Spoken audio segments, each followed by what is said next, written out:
Afghanistan. War in the Hindu Kush.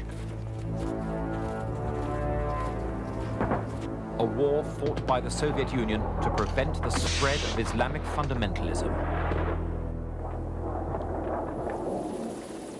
Like Vietnam, a conflict dominated by the helicopter gunship. Unlike Vietnam, a hit-and-run guerrilla war, not all rebels could agree how to win.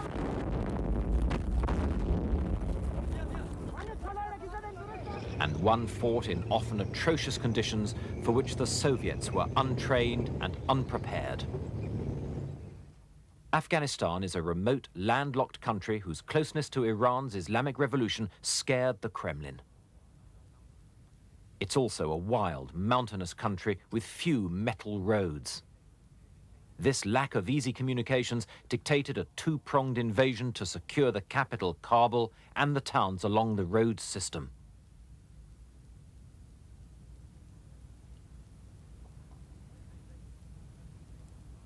The invasion was personally supervised by Marshal Sergei Sokolov, the Soviet's deputy defense minister. Extensively experienced as a wartime tank general, he was a hawkish commander, but a conservative tactician who soon faced a federation of 24 major guerrilla groups. 1,800 T-62 tanks transported from the plains of Soviet Turkestan to the edge of the Hindu Kush Mountains. It's New Year 1980, and a Soviet army occupies a neighboring country. This was the limited contingent of Soviet forces in Afghanistan, the 40th Army, numbering 80,000 men now, but rising in time to 152,000, one-third the strength of United States forces at their peak in Vietnam. Over 2,000 armored fighting vehicles now began to make their presence felt on Afghanistan's few roads.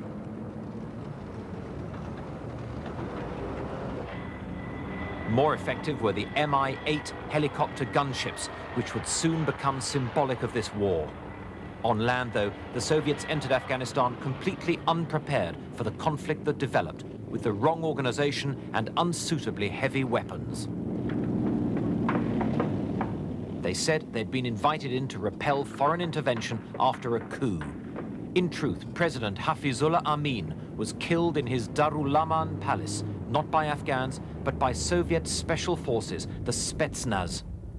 His crime had been pushing reform too quickly, making a traditionalist Soviet ally vulnerable to Islamic revolution. But even as they established radio communications, the message was getting back that this would be no easy intervention. The problem was the Afghan army, already demoralized by rebel attacks since communists seized power 2 years earlier. As the New Year blizzards swept in, so did the realization that this army was close to collapse.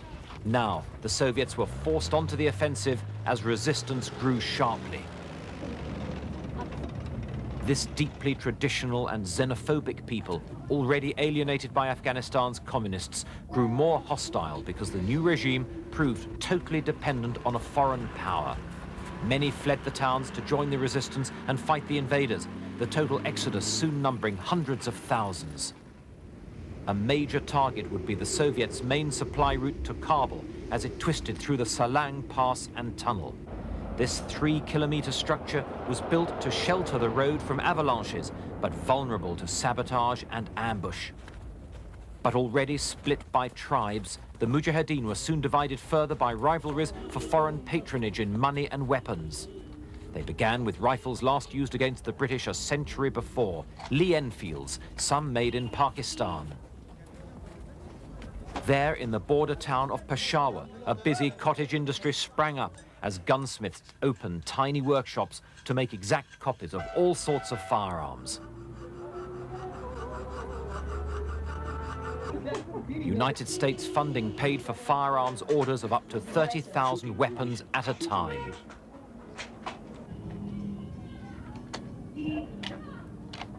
Salesmen eagerly demonstrated their copies of the British Sten gun, stored over racks of reproduction Lee Enfield rifles.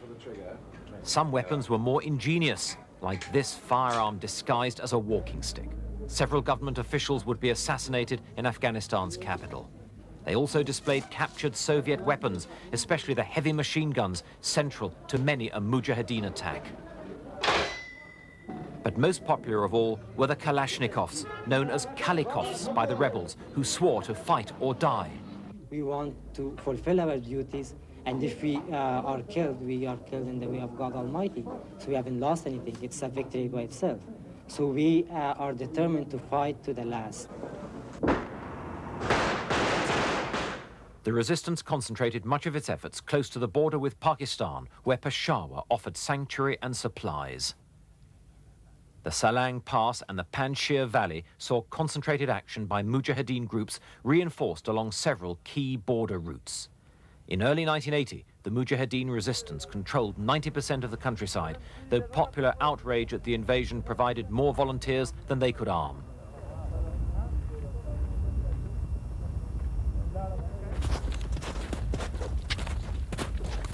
Most remained locally based, however, rarely communicating with other groups or operating outside their own valleys. The Dushmans, as the Soviets called the Mujahideen, would be slow to develop sophisticated strategies going beyond simple hit-and-run tactics. Helicopter patrols were one hazard of infiltration in these border valleys.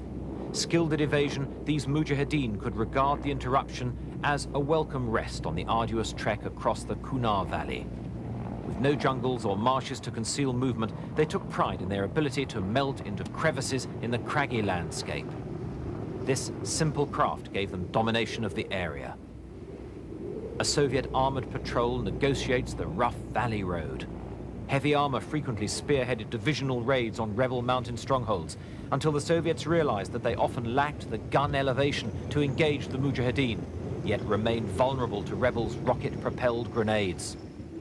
The destruction of villages and a series of Soviet offensives sharply depopulated the valleys. Here in the Panjshir, up to 50,000 people fled their homes, moving 80 kilometers into the high valleys, 3,000 meters up in the mountains. With no homes, many were reduced to living in caves.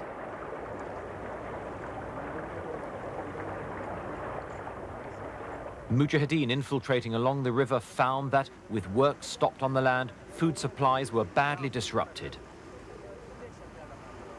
And they already faced natural hazards that divided Mujahideen groups one from another. The logistics of moving men and munitions under these conditions severely handicapped the ability of many rebel groups to stage sustained operations.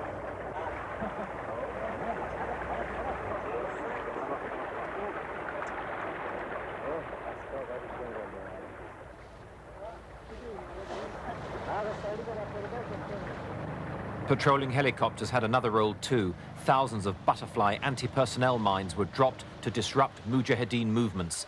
Soviet strike jets added their firepower, called in here in retaliation for a Mujahideen ambush.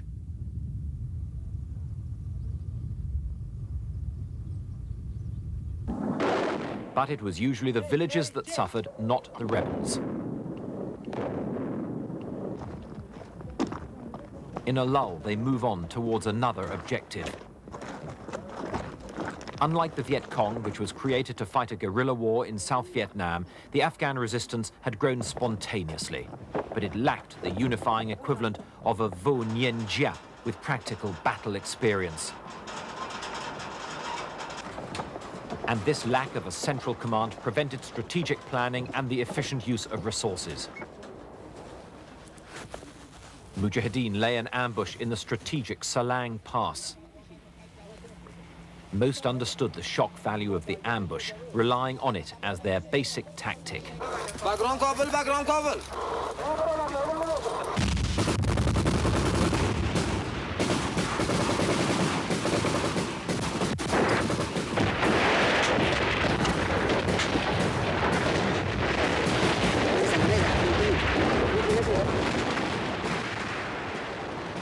They were reasonably good at this form of action, usually targeting oil convoys as they hurried south to Kabul.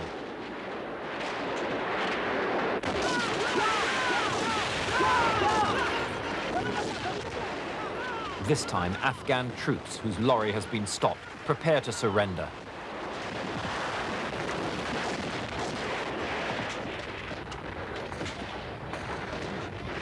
The Mujahideen order them to throw down their weapons. A shaven head indicates a young conscript. If he doesn't join the rebels, he'll be escorted to a Pakistani refugee camp. In their war of the roads, the Mujahideen destroyed thousands of trucks along this vital supply route, causing severe fuel shortages in the capital.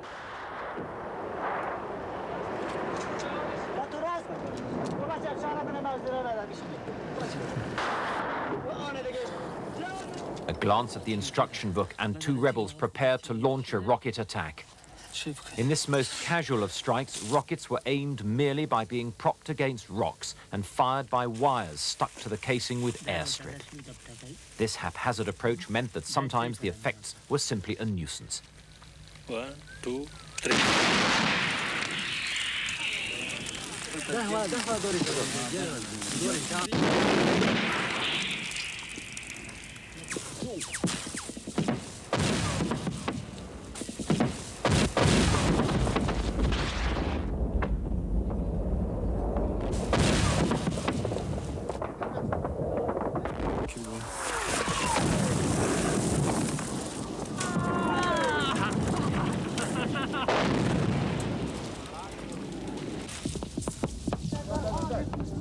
Sometimes they hit civilian areas.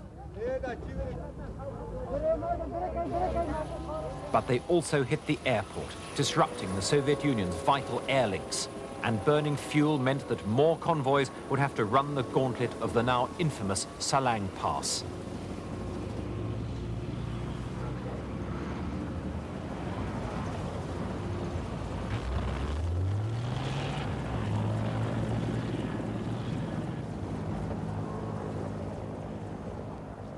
But the most spectacular result of one of these hit-and-run raids was the strike on a SAM missile dump at Karga, just outside Kabul. 40 people were killed as the long crescendo of explosions devastated the site. The Soviets denied it was the result of a rebel attack, but later took steps to improve security. After 20 minutes, the massive series of explosions grew to a climax. The approaches to Anava, an important Soviet-Afghan base in the Panjshir Valley. It was from here that counterinsurgency measures were planned and carried out. Heavily bunkered, their defensive attitude soon became regarded as a drain on manpower, so Afghan troops were given a greater part as Soviet thoughts turned gradually to withdrawal.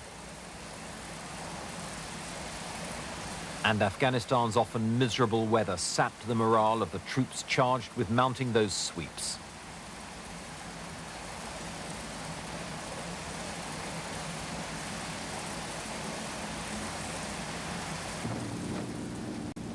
At first, Soviet patrols moved without much skill or imagination. Like all convoys, they were reduced to the speed of the slowest member. Rare pictures of the Soviet column reconnoitering the Panjshir graphically show the difficulties presented by the terrain and the easy targets these slow-moving convoys made for an ambush.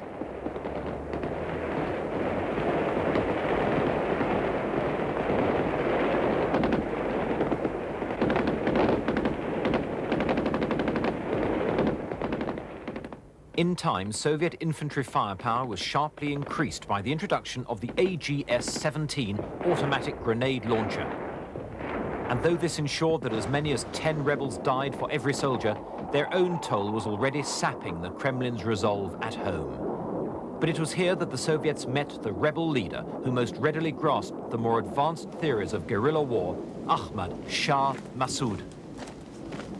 Moving quickly from simple hit-and-run tactics, he organized mobile forces to counterattack Soviet assault forces and draw units into side valleys, diluting their effort.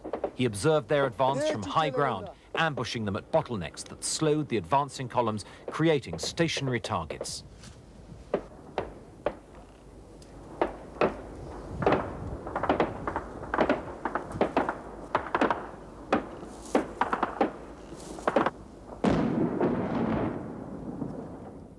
Ahmad Shah Massoud had quickly proved to be a popular and charismatic leader.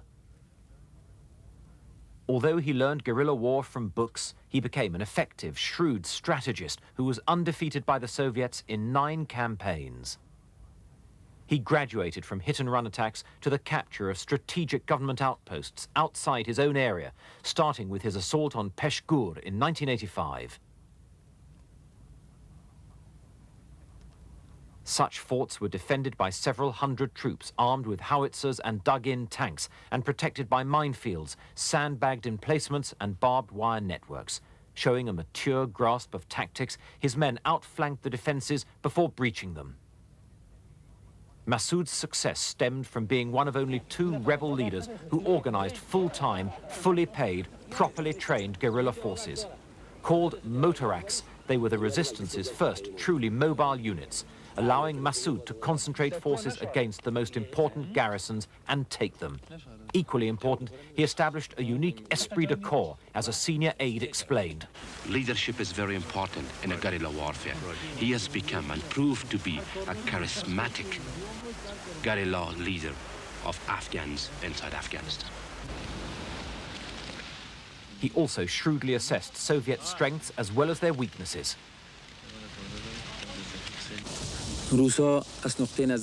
When they invaded Afghanistan, they came with very heavy weapons, which were wrong for this mountainous terrain. But later, they began using helicopters and very light weapons. In my opinion, Russian tactics have improved each year. Now their forces are noticeably more mobile, but their morale is noticeably lower because a lot of Russians have been killed in Afghanistan.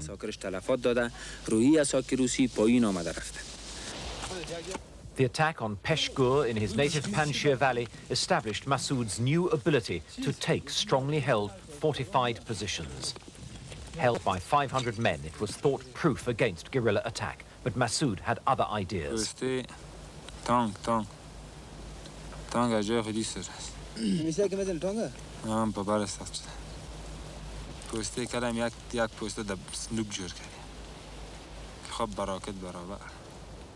Massoud's well-organized attack, involving up to 500 mujahideen, went in at dusk to avoid the attentions of Soviet helicopter gunships.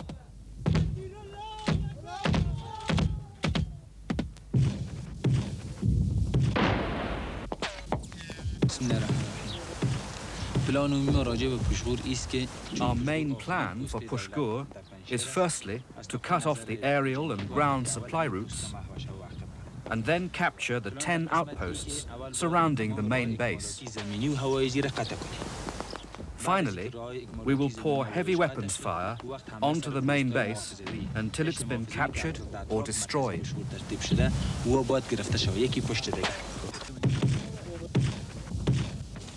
It was an exploit distinguished by skillful coordination of men using radios, by well-organized supporting firepower and surprise tactics.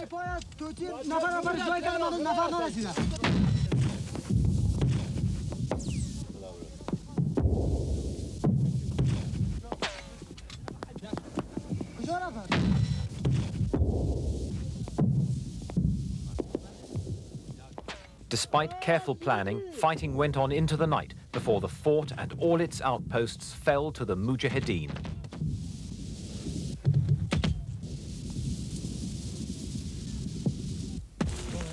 Massoud's prisoners included 110 officers and NCOs, but the most important, an Afghan chief of staff, had been killed in the fighting. Massoud, having made his point, abandoned the fort. After questioning, the officers were taken to a Mujahideen prison higher up the valley, but all died during the Soviets' counterattack, shot, it's believed, by their guards.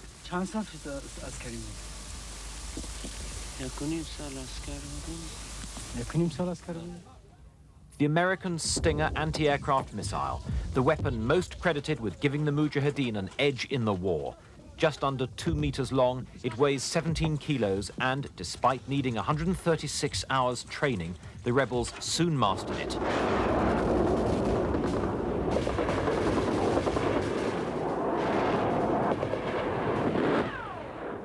Its highly explosive warhead travels at twice the speed of sound and uses an infrared seeker to intercept its target at a maximum range of 6 kilometers. This one blew up without finding its target, and although the CIA, who supplied it, said it achieved a 70% kill rate, some, including Massoud, felt its impact exaggerated. But Soviet jets did have to fly higher and faster, making their bombing less effective, except when rebels assembled for rare mass attacks.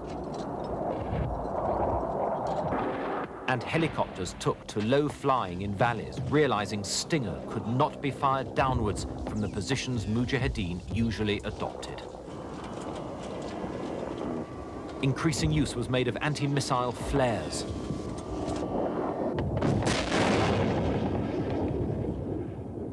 It meant that the Soviet and Afghan forces lost their ability to control the air, giving the Mujahideen far greater freedom of action. Increasing convoys of helicopters and aircraft that had been shot down bore witness to some Mujahideen successes. But it remains a fact that the Soviets lost their frontline strike aircraft at a lower rate than the Germans were doing in training. South of Kabul, Soviet and Afghan forces mounted one of their biggest operations to break a guerrilla siege of Khost in Paktia province and smash their mountain strongholds at Zawar and elsewhere. 2,000 Soviet troops backed a 10,000-man Afghan army task force commanded by the Afghan General Staff. Having failed in a previous attempt to break resistance in that area, the government had decided to leave nothing to chance.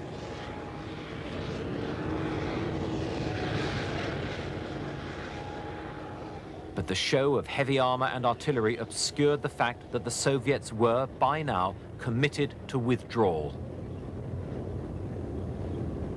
The assault was backed by the Mi-24, regarded as the world's most formidable helicopter gunship, as symbolic of this war as the United States Hueys in Vietnam. Its operational costs, though, were 3 times higher. Soviet pilots exhibited similar bravado. If it wasn't dangerous, we wouldn't be doing it, he said. The brand new Sukhoi Su-25 Frogfoot, armed with cluster bombs and 57mm rockets, proved to be the Soviets' most effective ground attack jet. Sukhois and MiGs spearheaded the airstrikes against the guerrillas' mountain strongholds, flying from Russian border bases as well as Afghan airfields. Their flight paths took them over a landscape that was cold and forbidding, even in an Afghan spring. These mountainous areas were controlled by several guerrilla groups, headed by the fundamentalist Hezb-i Islami. Previous attempts to dislodge them had failed, lulling them into a false sense of impregnability. Increasingly heavy air attacks softened up the guerrillas' positions.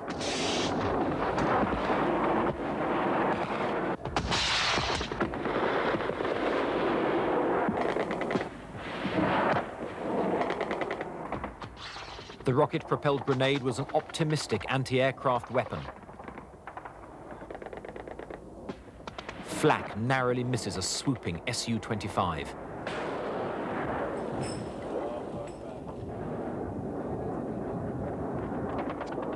Its parachute-retarded anti-personnel bombs seek their target.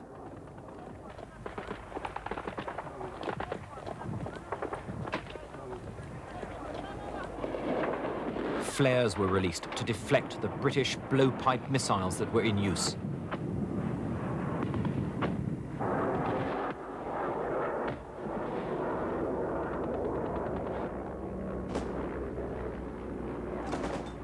These Soviet-designed 12.7mm Dashika heavy machine guns were a favored anti-aircraft weapon. They claimed at least 3 helicopters and a fighter.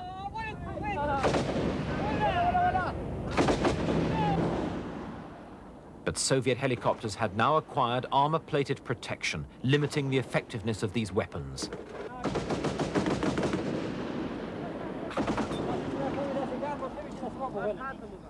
After days of constant use, anti-aircraft fire became increasingly inaccurate. The defenders had fired so many rounds that they had worn out their gun barrels. The Soviets said they destroyed over 250 Mujahideen fortifications in 3 weeks of bitter fighting. Fuel-air incendiaries were particularly effective. But Mujahideen supplies continued to reach hidden positions as the rebels regrouped. Some even received pre-prepared airline meals flown in from Saudi Arabia. The Mujahideen dug fresh networks of trenches and dugouts as others laid minefields out of sight of the new strongholds. The war's one set-piece battle had proved that they could be defeated, but their ability, like the Viet Cong, to regroup beyond national borders meant the Soviet and Afghan forces could not win an outright victory. By the winter of 1987, the Soviets were forced to move as Khost came under renewed siege. 40,000 people and an 8,000-strong garrison quickly ran short of food.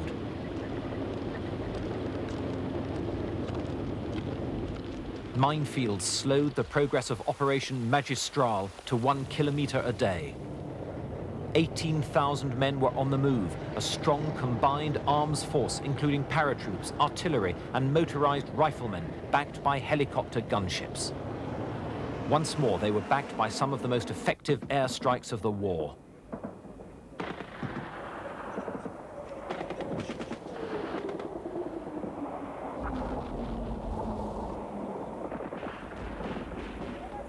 The sequence of bombs, then anti-missile flares, was by now routine.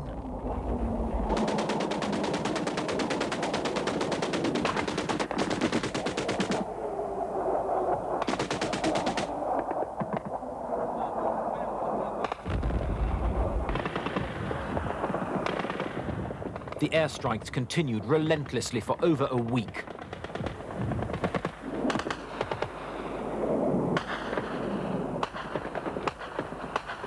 Some parachute-retarded cluster bombs mixed chemical and anti-personnel explosives.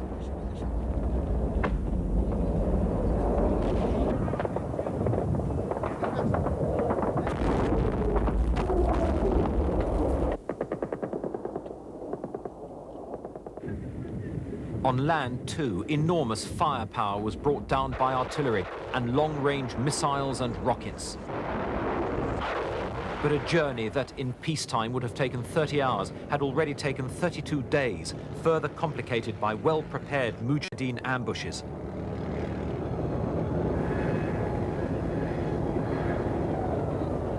Scouts observed the slowly advancing convoys as a Mujahideen digs in prior to staging an ambush. The water will prevent rising dust revealing the position of the recoilless rifle crew.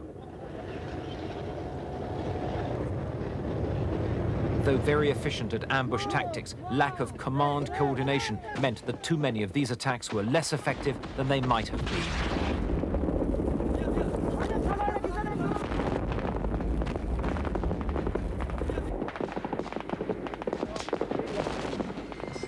Soviets dug in at the edge of the village, lay down covering fire.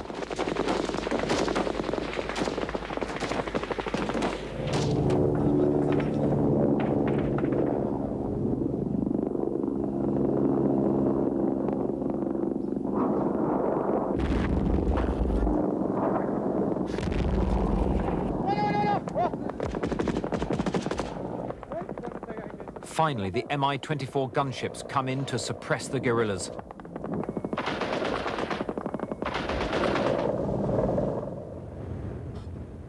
Around the notorious Sato Kandal Pass, rebels had constructed a formidable system of bases and sangars, rock-built weapons emplacements. They were positions which could have been held by a professional army against a much larger force.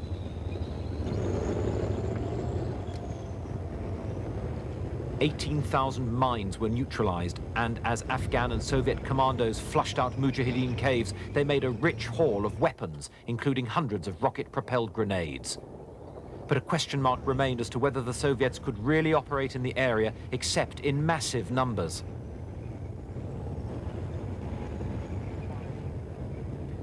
With artillery aligned, men dug in to prevent rebels again resuming the siege once the main force left. With the heights seized, the relief convoys ground on towards their objective. It was the 40th Army's last major action, catching the Soviet public's imagination and bestowing the status of hero of the Soviet Union on the man who achieved it. That man was Lieutenant General Boris Gromov, the man now charged with masterminding the Soviet withdrawal. The brightest, youngest member of the Soviet General Staff, he had proved himself a model Soviet soldier.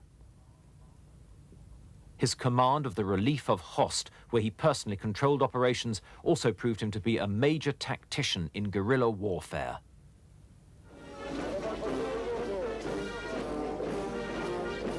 The 66th Motor Rifle Brigade was the first to move, parading in Jalalabad for the first stage of withdrawal to Kabul. They washed their hands of it as a local conflict best left to Afghans to sort out for themselves. They had succeeded in preventing the conflict from becoming as costly and divisive as the United States intervention in Vietnam.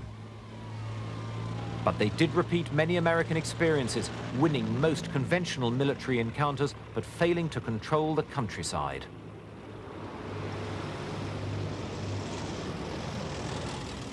They were also pulled up sharply by two lessons of war. It's impossible to defeat a popular guerrilla army, even with modern firepower, and pacification fails under an unpopular government. Another Ilyushin IL-76 taxis to takeoff. These huge transporters were massive cogs in the continuous air bridge that brought food into Kabul and lifted troops out to the Soviet Union. Within 6 weeks, General Gromov could announce that 20,000 troops had been flown home.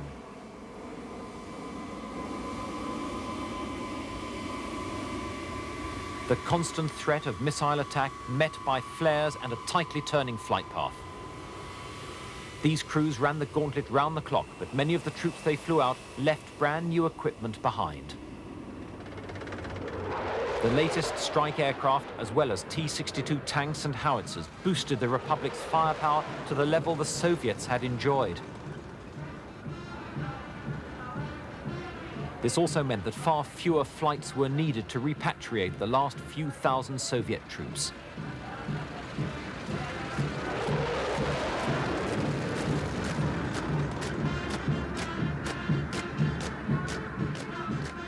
The Soviets left an Afghan army whose elite troops exuded a confidence sharply contrasting their morale of 9 years earlier, when thousands had deserted.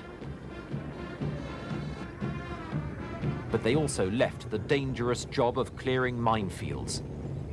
In the course of the war, the Soviets laid over 30 million mines. Most were in clearly defined minefields, and unlike the Argentinians who departed from the Falklands, the Soviets left appropriate maps behind. But designed to evade electronic detectors, mine hunters had to use old-fashioned probes.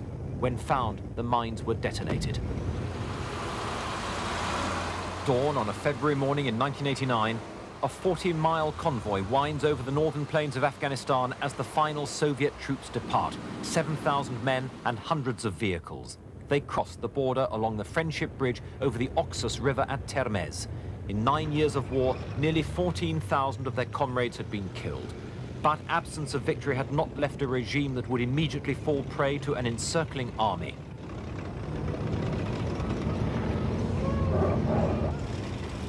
Last of all was Lieutenant General Gromov. Having executed the Soviet withdrawal with the minimum of casualties, he was accorded the same adulation as the Soviets' first spaceman, Yuri Gagarin. In time, he would become a national figure.